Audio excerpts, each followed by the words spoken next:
So hello everyone, welcome back to my channel. तो आज जो मार्केट में गिरावट हुई है, आज डेट है 13 मार्च।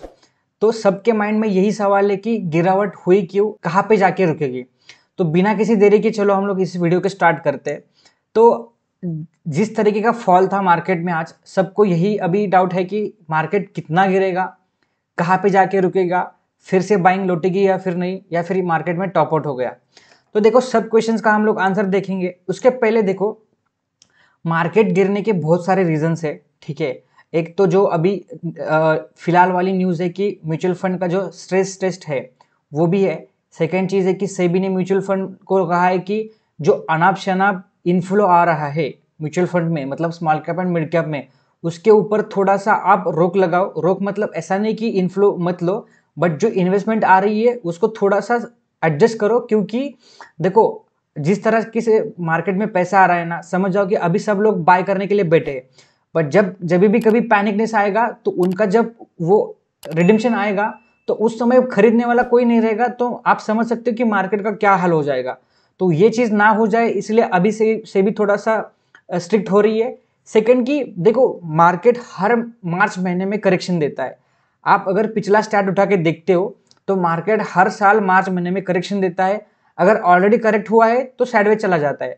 इसके पीछे का मेन रीजन है कि म्यूचुअल फंड का एडजस्टमेंट, एनएवी का एडजस्टमेंट। अभी देखो, हम सबको पता है इंडिया का फाइनेंशियल ईयर जो है वो मार्च को खत्म होता है। हम लोग कहते हैं कि मार्च एंडिंग है, काम बहुत ज़्यादा है, क्योंकि अप्रैल में नया हमारा फाइनेंशियल ईयर स्टार्ट होता है। तो ये भी मेन रीजन है। अभी आज के गिरावट के पहले अब लोग देखते हैं, जब पिछले साल 2023 में ये देखो 9 मार्च को गिरावट स्टार्ट हो गई थी एंड जाके 28 मार्च को रुक गई। मतलब पूरा महीना, एक महीना मार्केट में गिरावट थी। देखो, लगभग 8.5% का फॉल था। मतलब पिछले साल भी फॉल था, ऐसा नहीं कि अभी मार्केट गिरा है। एंड देखो, फिर बॉटम बना के मार्केट में जो अप्रैल महीने में रैली शुरू हुई थी, तो अब भी जाके उसको ब्रेक लगा है। मतलब पिछले महीने या फिर ये फरवरी मार्च में, तो एक साल तक मार्केट बढ़ा। उसके पहले देखा जाए तो यहाँ पे देखो मार्केट ऑलरेडी गिरा हुआ था। तो ये देखो मार्च का महीना, यहाँ पे मार्केट गिरा नहीं बट बड़ा भी नहीं, साइडवेज चला गया। एंड ये देखो अप्रैल में जाके 1 अप्रैल को मार्केट में छोटा सा ब्रेकआउट आया, बट बाद में भी गिरावट आई, बट पूरा मार्केट साइडवेज चला गया। उसके पहले यहाँ पे देखो 2021 में, अगर आप यहाँ पे मार्च महीना देखते हो तो टॉप से अगर बॉटम तक ये काउंट करते हो पूरा ये करेक्शन, ये देखो 8.5% का फॉल। मतलब 8 से 10% का फॉल बनता ही है।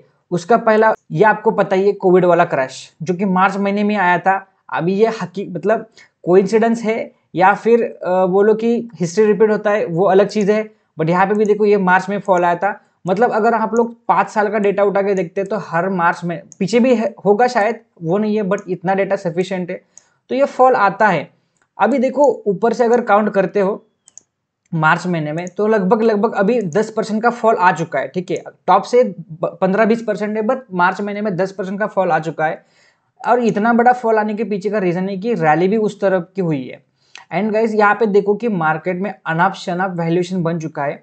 आज का जो फॉल था उसमें सबसे ज्यादा, अगर आप स्टॉक देखोगे यहाँ पे मैं आपको दिखाता हूँ, तो सरकारी कंपनियों में ज्यादा फॉल था बाकी कंपनियों के मुकाबले। ये देखो, रेलटेल 20% है, राइट्स 15% है, इंजीनियर्स इंडिया 12%, बीईएमएल 11%, इरकॉन 10%। मतलब चाहे वो एनर्जी सेक्टर से हो, मेटल सेक्टर हो, फाइनेंशियल सेक्टर हो, पावर सेक्टर हो, कोई भी लो। देखो यहाँ पे नेशनल एल्यूमिनियम भी 11% नीचे, एमआरपीएल 10% है, एनएफएल 10% है, एसजेवीएन भी लगभग लोअर सर्किट लगाए, हुडको भी 10% का। मतलब सारे के सारे जो गवर्नमेंट कंपनीज है वहां पे ज्यादा फॉल है, क्योंकि वहां पे वैल्यूएशन जो ये अनाप शनाप बड़ा है। जिस तरीके से पिछले लास्ट एक साल में जो इंडेक्स में दौड़ लगाई है, वहां पे आप देखो कि जो वैल्यूएशन है वो थोड़ा सा ओवर वैल्यूड हो चुका है। तो इसकी वजह से जो आज फॉल बना ना, उसमें सबसे ज्यादा जो गिरावट थी वो सरकारी कंपनी थी, और उसके पीछे पीछे स्मॉल कैप कंपनियों में भी फॉल आया। अब एक चीज देखो, यहाँ पे मल्टीपल टाइम्स है ना, स्मॉल कैप में छोटे छोटे करेक्शन आ गए, बट एक ट्रेंड लाइन फॉलो करते हुए अच्छा खासा ऊपर जा रहा था। बट इस बार जब ट्रेंड लाइन को ब्रेक डाउन दिया, ये ब्रेक डाउन देने से पहले मैंने मेरे लाइव स्ट्रीम पे, मैं फेब के मिड मंथ से मैं सबको आगाह कर रहा हूँ कि गाइज अलर्ट रहना। मार्केट में आपको एक अच्छा खासा करेक्शन देखने के लिए मिलेगा। मार्केट बता के नहीं, करेक्शन बता के नहीं देगा। मैं हर बार लगभग 2 या 3 दिन में हर बार सबको अलर्ट करते आ रहा हूँ। अपने पोर्टफोलियो की तरफ ध्यान रखना, जितने भी पोर्टफोलियो में स्टॉक्स है सबके ऊपर एक इंपॉर्टेंट लेवल मार्क कर देना। अगर वो टूटता है तो बाहर निकलना है स्टॉक से, कोई भी इमोशनल अटैचमेंट नहीं रुकना है, क्योंकि अगर एक बार टॉप पे फंस गए तो बहुत ही गंदा फंसोगे, वापस कब आएगा पता नहीं। अभी एक चीज दिखाता हूँ, एनएसपीसी का चार्ट। अभी एनएसपीसी बहुत ही ये चार्ट दिखाने के पीछे रीजन क्या है, यहाँ पे देखो बहुत सारे लोग फंसे हैं, हर एक का बाइंग 100, 110, 115, 112 रुपए के पास है। देखो यहाँ पे एक पुल बैक दिया था, मैंने स्ट्रीम पे भी कहा था कि मैं स्ट्रीम का नाम क्यों ले रहा हूँ, क्योंकि मैंने लाइव में कहा था इसलिए। देखो अभी फॉल आया, अभी पता नहीं कि ये 111, 110 रुपए में जो लोग बाय करके बैठे उनका भाव वापस कब आएगा। इसलिए हमेशा कहता हूँ कि चार्ट को तरजीह दो, अगर इंपॉर्टेंट लेवल्स टूट जाते हैं चार्ट के ऊपर तो भलाई यही पे है कि वहां से निकल जाओ। आई नो कि थोड़ा लॉस होता है, बट थोड़ा लॉस है, समझ जाओ। अगर भगवान ना करे ये 78 रुपीज का स्टॉक अगर 40 रुपए के पास आ गया, क्यों नहीं आएगा, आ सकता है, ठीक है, आ सकता है। लॉस मेकिंग कंपनी है, ये रिसेंट क्वार्टर भी बहुत लॉस में है, ठीक है। अभी ये पीएसयू स्टॉक्स में जो बुल रन चल रहा था उसके साथ सारे स्टॉक्स बढ़े। अभी जहां पे वॉल्यूएशन अनअप शनअप है, जहां पे प्रॉफिटेबिलिटी कम है, जहां पे कंपनी लॉस है, वहां पे गिरेगा, वो स्टॉक्स गिरेंगे। तो अगर आ जाएगा तो समझ जाओ आपका 50% कैपिटल उड़ जाएगा। तो ऐसा ये स्टॉक्स नहीं है, बहुत सारे स्टॉक्स है। तो अभी ये देखो, ये स्मॉल कैप इंडेक्स है। अभी देखो कल के दिन, कल के स्ट्रीम पे यहाँ पे जब ये कैंडल क्लोजिंग हो रहा था तभी कहा था कि गाइज ये जो लेवल है यहाँ तक मार्केट आ सकता है करेक्शन के लिए, और यहाँ से आपको थोड़ा सा बाइंग लौट सकती है। क्यों, इसके पीछे का रीजन है, अभी जो ये स्विंग लो बना था, ये स्विंग लो एंड ये स्विंग हाई का अगर हम लोग फिबोनाची प्लॉट करते हैं तो देखो 50% रिट्रेसमेंट यहाँ पे आता है। मतलब जो अभी ये स्विंग बना था, ठीक है, ये जो मोमेंटम बना था, ये मोमेंटम का 50% रिट्रेक्शन यहाँ पे आता है, फिर मार्केट यहाँ से ऐसा बुल रन, ये डाउ थ्योरी या फिर बोलो रिट्रेसमेंट होता है। बट अगर यहाँ से भी ब्रेकडाउन देता है, यहाँ से भी ये जोन से भी नीचे टूटता है, तो देखो लास्ट होप जो है वो ये है, ठीक है, ये जो जोन मार्क किया है मैंने पिंक वाला, ये अगर इसके नीचे भी चला जाता है तो फिर सबको यहाँ पे कॉशियस होना पड़ेगा, क्योंकि फिर ये रिवर्सल का ट्रेंड हो जाएगा। क्योंकि देखो ये 60% जो है वो लास्ट होप होता है, 60% अगर मार्केट बढ़ता है तो यहाँ पे एक अच्छा खासा बाइंग चांस रहता है आप लोगों को। एंड देखो जो भी लोग बाय करना चाहते हैं हड़बड़ी मत करो, अभी जस्ट मिड मार्च हुआ है, अभी भी 10 दिन मार्च में है, ट्रेडिंग सेशन से थोड़ा सा कॉशियस हो जाओ, कहाँ पे मार्केट नहीं भागा जा रहा, जितने स्टॉक्स नीचे मिलेंगे उतना अच्छा है, जो स्टॉक्स पोर्टफोलियो में उनको संभाल के रखो, अगर की लेवल ब्रेक हो रहा है तो निकल जाओ, नीचे मिल जाएंगे, ठीक है। तो देखना यहाँ पे आपको बेस्ट बाइंग चांस मिलेगा बाय करने के लिए स्मॉल कैप फंड्स में, क्योंकि अप्रैल मंथ में फिर से बाइंग आएगी एंड वी नो दैट कि अभी इलेक्शन आगे सामने है, तो इलेक्शन रैली अगर मिलेगी तो यहाँ पे स्टॉक्स फिर से बढ़ेंगे। बट उस समय आपको एक काम करना है, अच्छे स्टॉक्स में रहना है, ना कि कौन सा भी स्टॉक कहीं पे भी बाय किया। अभी वो नहीं चलेगा कि कोई भी स्टॉक्स उठा लिया, बाय किया पोर्टफोलियो में, वो भाग गया, ऐसा नहीं है। जो blue chip small cap mid caps large caps है ना, वहां पे रहना है, ठीक है, वहां पे रहना है एंड वहां पे इन्वेस्टमेंट करना है। तो ये लास्ट होप है, ये आपके चार्ट के ऊपर मार्क कर लेना। देखो स्मॉल कैप 100 इंडेक्स है, ये 13,600 रुपए का लेवल है, यहाँ पे सपोर्ट लेके अगर यहाँ पे कंसोलिडेट करता है फिर बाइंग मोमेंटम आता है तो यहाँ पे इन्वेस्ट कर सकते हो। बट अगर इसके नीचे मार्केट चला गया तो गाइस यहाँ पे टॉप आउट के सिग्नल बन जाएंगे एंड फिर मार्केट रिवर्सल की पॉसिबिलिटी बहुत ही हाई प्रोबेबिलिटी है कि रिवर्सल हो जाएगा, क्योंकि फिर यहाँ पे रुकने का कोई मतलब नहीं है। तो ये है निफ्टी स्मॉल कैप इंडेक्स। हम लोग निफ्टी मिड कैप भी देख लेते हैं। ये देखो निफ्टी मिड कैप इंडेक्स है, सेम चार्ट पैटर्न बनाए, कोई भी डिफरेंस नहीं है, सेम ट्रेंड लाइन का ब्रेकडाउन दिया है आज। एंड ये देखो ये की लेवल है जहां पे आके रुका है, ठीक है, लास्ट टाइम यहाँ पे 2-3 बार सपोर्ट लिया था तो वहां पे आके रुका है। अगर ये भी ब्रेक कर देता है तो ये बड़ा लेवल है एंड इसके ऊपर भी अगर हम लोग फिबोनाची प्लॉट करें नीचे के स्विंग लो से हाई तक, तो ये देखो ये जो है ये 50% करेक्शन यहाँ पे होता है।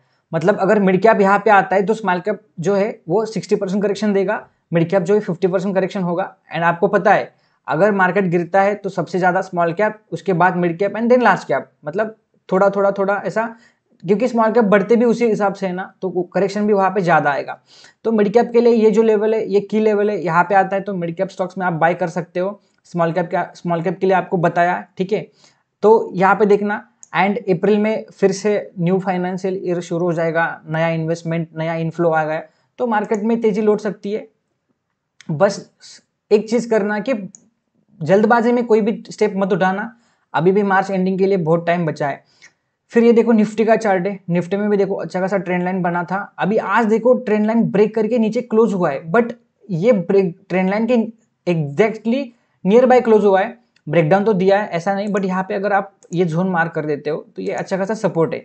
तो ठीक है, अगर यहाँ से भी कल कंटिन्यू सेल ऑफ आता है तो ये देखो नीचे ट्रेंड लाइन है निफ्टी के लिए, यहाँ तक आ सकता है जो कि 21,600 21,700 के पास आता है निफ्टी, तो यहाँ से बाइंग लौट सकती है। बट अगर ये भी ब्रेक करा तो निफ्टी के लिए फिर बड़ा लेवल खुल जाता है जो कि है 21,000 का, यहाँ तक आ सकता है, मतलब यहाँ से लगभग 900 पॉइंट का फॉल। बट ये आएगा नहीं आएगा ये वक्त बताएगा, सिर्फ लेवल को फॉलो करो एंड लेवल के हिसाब से चलो।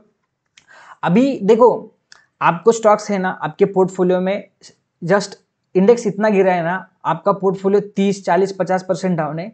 यही रूल है, यही लॉजिक होता है कि जब भी मार्केट गिरता है ना तो जो लार्ज कैप स्टॉक्स है ना वो कम गिरते हैं and mid cap small cap ज़्यादा गिरते हैं। तो इसीलिए मैं जो भी स्ट्रीम पे है सबको अलर्ट करते आ रहा हूँ।